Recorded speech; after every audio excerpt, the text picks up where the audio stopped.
우리에게 주신 하나님의 말씀은 시편 114편입니다. 우리에게 주신 하나님의 말씀은 시편 114편입니다. 이스라엘이 애굽에서 나오며 야곱의 집안이 언어가 다른 민족에게서 나올 때에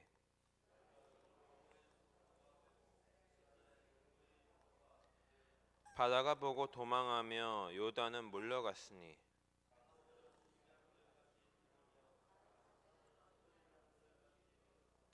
바다야 내가 도망함이 어찌미며 요단아 내가 물러가면 어찌함이냐.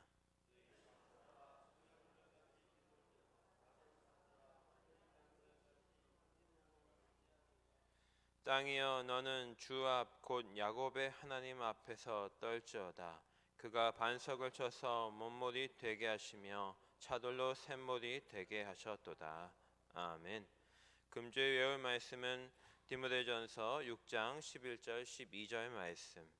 오직 너 하나님의 사람아 이것들을 피하고 의와 경건과 믿음과 사랑과 인내와 온유를 따르며 믿음의 선한 싸움을 싸우라. 영생을 취하라. 이를 위하여 내가 부르심을 받았고 많은 증인 앞에서 선한 증언을 하였도다. 아멘. 디모데전서 6장 11절 12절 말씀. 어제 우리 말씀에서 나눴듯이 시편 114편 역시 할렐 찬양이라고 불리는 찬양입니다. 113편과 함께 6월절 식사 전에 불린 찬양으로 알려져 있습니다.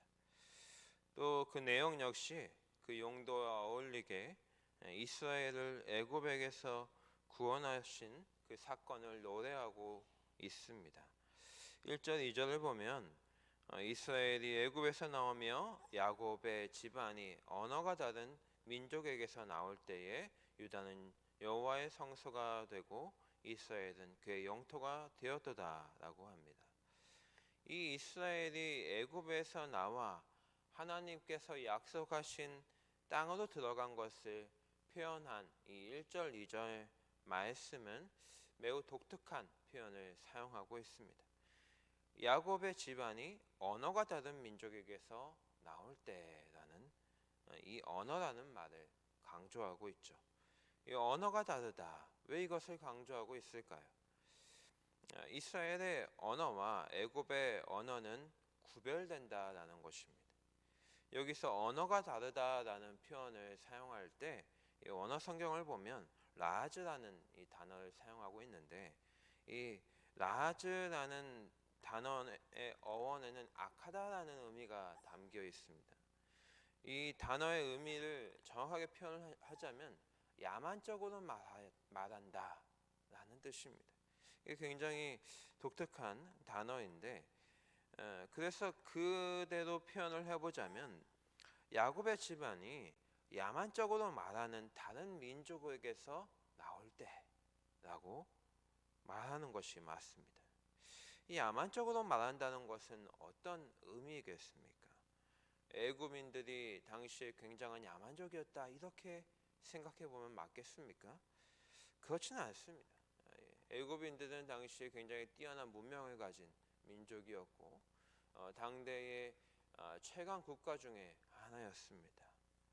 이 야만적으로 말한다라고 할 때 이 표현은 그들이 하나님을 모르는 자들이다. 하나님을 찬양하지 않는 언어를 표현하는 자들이다. 하나님을 말하지 않고 하나님을 따르지 않고 하나님에 대하여 신성 모독하는 자들이다 라는 의미가 담겨 있다고 볼 수 있습니다. 여러분, 하나님의 구원 역사는 무엇입니까? 하나님께서 택하신 백성 이스라엘, 하나님께서 자녀 삼으신 백성 이스라엘을 하나님을 모르는 자들의 손에서 구원하셨다라는 것이 하나님의 구원 역사인 것입니다. 우리도 마찬가지입니다. 하나님을 찬양하지 않는 자, 하나님을 업신여기는 자, 하나님에 대하여 거짓 맹세하는 자, 바로 그 사단의 손아귀에서 우리를 구원하신 것, 그것이 바로 하나님의 구원 역사가 아닙니까? 하나님을 알지 못하고 부르지도 못하고 무지한 애국과는 달리 이스라엘은 그들의 언어로 하나님의 이름을 밝히셨고 또 그들의 언어를 통해서 하나님의 말씀을 기록하게 하셨습니다.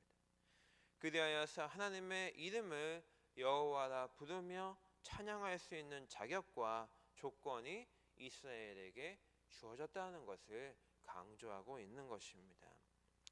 창세기 11장을 보면 나라의 구분은 땅에서 시작이 되고 땅의 구분은 민족에게서 시작이 되고 이 민족의 구분은 언어에서 시작됨을 알 수 있습니다.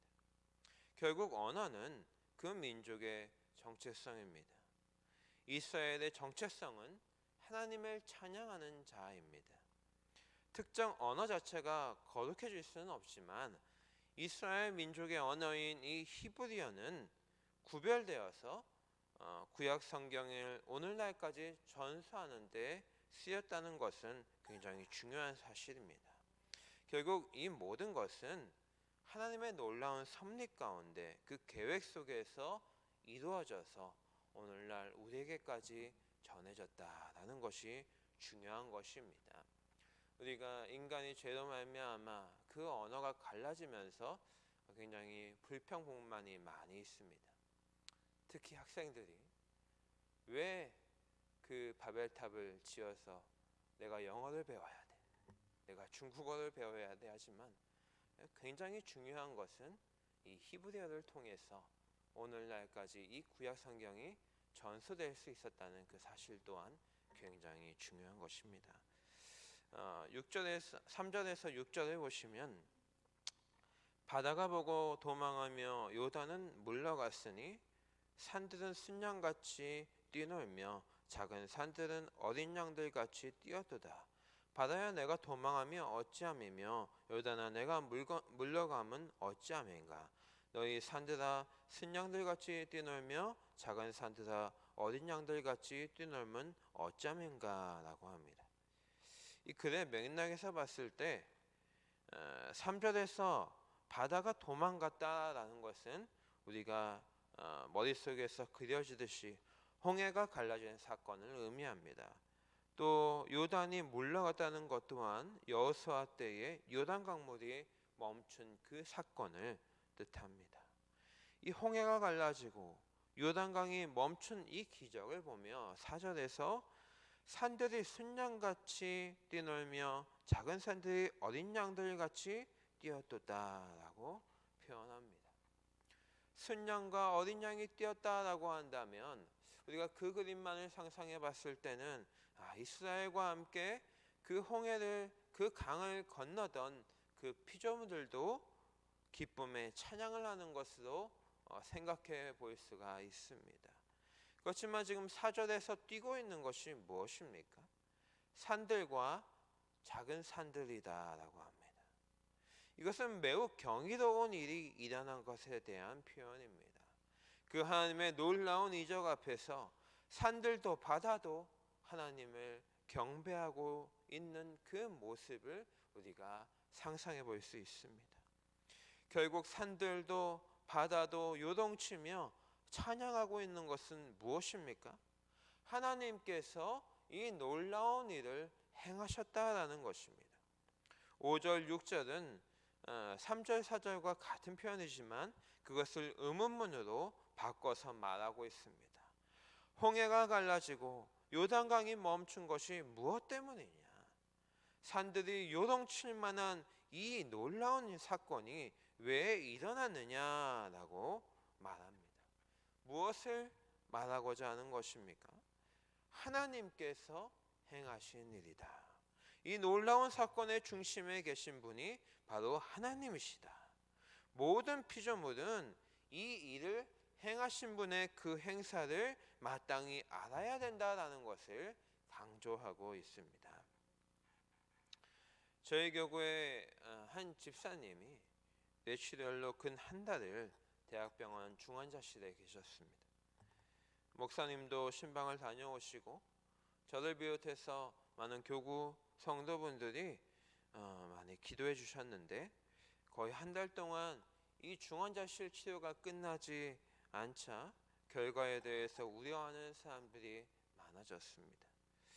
저도 경험상 참 쉽지 않겠다라고 생각했고, 어려울 것 같다고 생각하신 목장 권사님께서 혹시 어떻게 될지 모르니 의식이 있을 때 좀 구원 상담을 해달라고 해서 제가 어제 오전에 중환자실 면회 시간에 다녀올 예정이었습니다. 그런데 어제 오전 10시쯤에 부인 집사님에게서 연락이 왔습니다. 집사님이 어제 저녁에 일반 병실로 옮기셨다는 것입니다. 제가 기쁜 마음으로 한 걸음에 병원에 달려가 보니까 정말 의사소통도 하시고 신체 일부도 움직이시는 것을 보니까 전혀 돌아가실 분처럼 보이지 않았습니다. 이러한 일들을 겪을 때에 우리는 하나님의 행사를 인정할 수밖에 없습니다. 하나님의 역사는 언제나 우리의 생각을 뛰어넘고 우리의 삶 가운데 놀라운 일들을 항상 예비하고 계신 줄을 믿습니다. 우리는 하나님께서 왜 이렇게 하시는가 라고 말하기가 쉽지만 하나님은 우리의 입술에 찬양할 제목을 항상 예비하고 계시는 분이십니다. 이 바다가 갈라지고 산이 뛰놀며 세계를 놀라게 한 이 사건이 어떠한 권능으로 이루어진 것인지를 7절 8절에서 계속 설명합니다. 땅이여 너는 주 앞 곧 야곱의 하나님 앞에서 떨지어다. 그의 반석을 쳐서 문물이 되게 하시며 차돌로 샘물이 되게 하셨도다. 이 세상의 모든 피조물은 하나님 앞에 마땅히 엎드려야 합니다. 땅이여 너는 주 앞 곧 야곱의 하나님 앞에 떨지어다.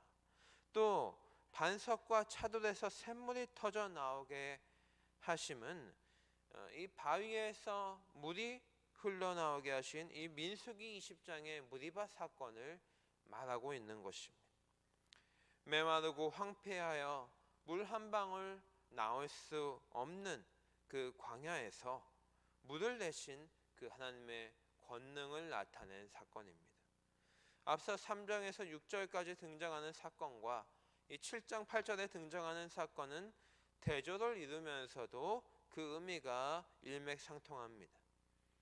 사방이 온통 물인 홍해를 그 바다를 갈라서 메마른 땅을 나타나게 하신 사건, 또 반대로 물이라고는 찾아볼 수 없는 이 광야에서 샘물이 터져 나오게 하신 사건을 대조적으로 말하고 있습니다. 시편 기자는 우리에게 두 가지 사건을 보여주면서 이 두 가지 기이한 일을 행하신 그 하나님을 바라보게 하고 있는 것입니다. 이 모든 불가능을 가능케 하시는 하나님, 우리의 모든 생각과 우리의 지혜로는 헤아릴 수 없는 일을 행하시는 하나님, 결국 이러한 기이한 일을 행하시는 이 권능으로 우리를 구원하신 하나님을 말하고자 하는 것입니다. 시편 114편에 등장하는 하나님의 모든 이적은 구원에 초점 맞추고 있습니다. 하나님의 놀라우신 행사가 만방에 드러나는 것도 중요한 것이지만 결국 이 모든 것은 이스라엘을 구원하시기 위해 행하신 일이고 또 이처럼 열방을 구원하실 하나님을 나타내기 위한 것입니다. 다시 말해 하나님께서 자기 자신만을 사랑하시고 그 일을 행하신 것이 아니하는 것입니다. 그저 하나님 자신이 얼마나 위대한지를 세상 사람들 드러내고 그들이 두려워하는 것을 그것만을 기뻐하시는 것이 아니하는 것입니다. 그것이 하나님의 바람이 아니라 하나님의 진정한 바람은 무엇입니까? 하나님의 마음의 중심에 이 이스라엘 백성이 있고 그분의 시선과 마음에는 가장 사랑하는 그 자녀들이 있는데 이 아브라함 때부터 약속하신 이 가나안 땅으로 그 백성들을 인도하실 때까지 바다도 산들도 광야도 어떠한 강력한 이 땅의 군대도 이스라엘을 구원하고자 하시는 그 하나님의 바람을 멈출 수 없었다라는 것을 말하고 있는 것입니다. 하나님께서 우리를 구원하시기를 원하시는 분이시며 또 우리를 가장 옳은 길로 인도하시기를 원하시는 분이십니다. 강물을 마르게 하시기까지, 광야에 강물을 내시기까지 이스라엘을 구원하신 그 하나님은 우리에게 더욱 기이하고 놀라운 그 사건을 우리에게 보여주셔서 우리를 구원에 이르게 하신 것을 기억하시기를 바랍니다. 하나님께서 우리의 아버지가 되시고 인도자가 되십니다. 우리가 하나님의 나라에서 영생을 누리게 되기까지 쉬지 않으시고 우리의 삶에 역사하는 분이신 줄을 믿으시길 바랍니다. 오늘 시편 기자는 애굽을 탈출하고 광야를 지나며 이 흥분과 기쁨을 주체할 수 없었던 그 기적의 순간을 떠올리며 하나님을 찬양할 것을 권고하고 있고 더욱더 놀라운 구원의 역사를 경험한 우리 역시 마땅히 그 하나님을 찬양해야 된다라고 말하고 있습니다. 말씀을 맺겠습니다. 시편 22편 24절에 보면 그는 공고한 자의 공고를 멸시하거나 싫어하지 아니하시며 그의 얼굴을 그에게서 숨기지 아니하시고 그의 울부짖을 때에 들으셨도다라고 말하고 있습니다. 주님께서는 우리에게 내일을 위하여 염려하지 말라. 한날의 괴로움은 그날의 족하다라고 말씀하시지만 사실 우리의 삶을 보면 우리는 오늘 한날의 괴로움으로 인해서 나의 삶이 끊어질 것 같은 그러한 경험을 하며 살아가는 것이 우리의 연약함입니다. 오늘 이 한날의 괴로움 때문에 자살하기도 하고 오늘 이 한날의 괴로움 때문에 눈물 흘리기도 하고 오늘 이 한날의 괴로움 때문에 모든 것이 무너지기도 합니다. 그렇지만 주님께서는 우리의 그러한 연약함을 아시는 분이라는 것입니다. 주님께서는 오늘의 우리의 울부짖음을 들으시는 분이심을 기억하시기 바랍니다. 결국 우리에게 큰 위로가 되는 것은 하나님께서는 내 은혜가 너에게 족하다. 이것이 내 능력이 약한 데에서 온전하여진다라고 말씀하신 그 말씀이 우리 속에 이루어질 때까지 우리를 포기하지 않으시고 쉬지 않으시고 우리 안에서 일하고 역사하시는 하나님이시는 것입니다. 우리를 포기하지 않으시는 하나님, 우리를 쉬지 않고 우리가 영생에 이르기까지 그곳에서 평안히 쉬기까지 일하고 계시는 하나님, 그 하나님이신 것을 믿으며 그렇게 하나님의 위로와 권능 앞에서 다시 한번 힘을 얻어서 오늘 시편 114편의 말씀으로 믿음을 다시 한번 굳건하게 하여 세워져 나가지는 우리 부산연합교회 온 믿음의 권석들이 되시기를 주님의 이름으로 축원합니다. 사랑과 은혜가 풍성하신 하나님 아버지 감사합니다.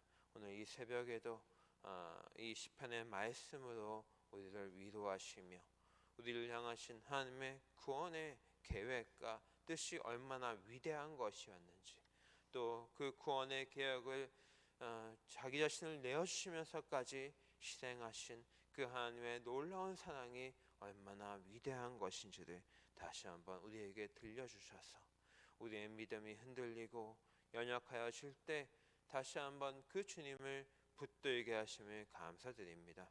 아버지, 우리가 전심으로 주님 앞에 나아갈 때에 아버지, 우리가 기도의 자리에서 그 주님을 찾고 그 주님을 찬양하여 오늘 한날의 괴로움으로 넘어지지 않도록 주님 도와주시고 하나님 아버지, 정말로 우리가 공고할 때에 우리가 위로가 필요할 때에 또 우리가 울부짖을 때에 들어주시는 그 주님 앞에 우리의 모든 것을 기도의 자리에서 다 쏟아내고 정말 이 한날을 주님께 영광 돌리며 살아갈 수 있는 우리의 모습이 되게 하여 주시옵소서. 오늘 이 새벽에도 귀한 예물을 주님께 들고 나온 손길들이 있사오니 주님께서 기억해 주시며 정말 이 한날을 주님께 살아드릴 때 영광과 찬양과 존귀를 주님께 올려드리며 그 삶의 열매를 주님께 맺어가는 귀한 주의 자녀들 될 수 있게 하여 주시옵소서. 우리의 이 하루의 삶을 하나님께 다시 한번 의탁드리며 살아계신 우리 주 예수 그리스도의 이름으로 기도드립니다. 아멘. 하늘에 계신 우리 아버지, 아버지의 이름을 거룩하게 하시며 아버지의 나라가 오게 하시며 아버지의 뜻이 하늘에서와 같이 땅에서도 이루어지게 하소서. 오늘 우리에게 일용할 양식을 주시고 우리가 우리에게 잘못한 사람을 용서하여 준 것 같이 우리의 죄를 용서하여 주시고 우리를 시험에 빠지지 않게 하시고 악에서 구하소서. 나라와 권능과 영광이 영원히 아버지의 것입니다. 아멘.